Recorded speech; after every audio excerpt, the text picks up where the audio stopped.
Einstein. Einstein says, all of us are born to genius. If you judge a fish in its ability to climb a tree, it will forever think itself stupid.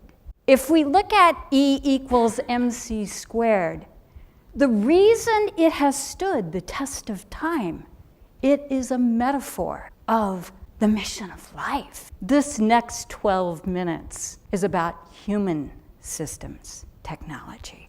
And first and foremost, it's about you and you and you. Today we're going to look at a new digital world. What we talked about and we looked at, the world as it was and the world as it is. First, we're going to touch on flow. Next, we're going to look at what Einstein was talking about. It's really very simple, and it's really something every single one of you can take home with you tonight. How do you step into the best that you can be from where we are? Next, we're going to look at backstories. And we're going to understand, if you looked at the event today, it was about a backstory. Every speaker was introduced with a backstory. And there was a nuance present. When they talked about what they did, they were animated, they were enthused. But when they talked about who they are, their whole energy shifted. Did you see John Laird when he talked about it? Did you see Bob Barton?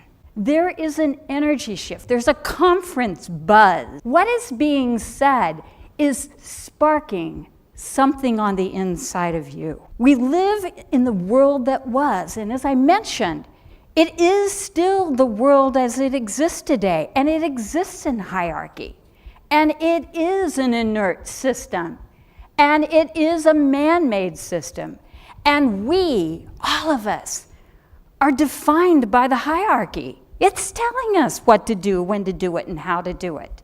But all of us, because of our technological prowess, we have stepped into our digital world. And guess what? Like Einstein, it operates like E equals mc squared. Our digital world is a metaphor of the nature of life. It is a moving system. It is moving, morphing, and changing 24/7. So let's look at a systemic system.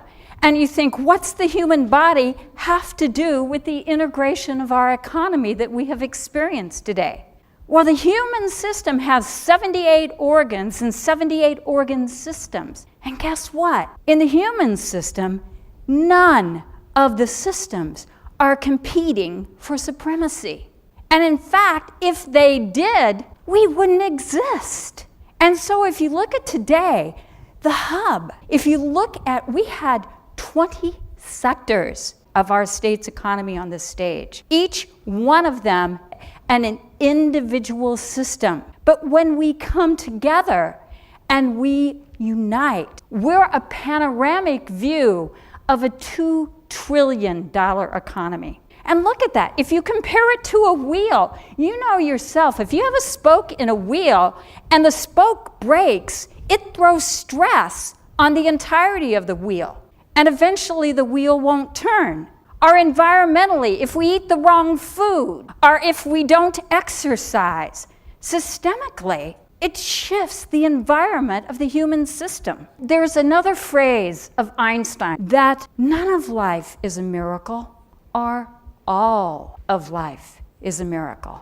I ask you, if you were to go out this door right now and pick up a blade of grass, or pick a leaf off the tree, what you're going to hold in your hand is a miracle of nature. And we would think that the human system doesn't operate under the same capacity of nature. Look at Steve Jobs. He says, follow your instinct. It already knows what you truly want to become. Look at Oprah, a little girl from the slums, a little girl in a very disadvantaged life, has become a billionaire by supporting the spirit, by supporting the vision that you and you and you can be the best of who you are. Or look at Google. How many of us, all of us, remember that when Google said it was going to organize the information of the world, that we said, oh yeah, do you really think you can do that? No, we didn't think that.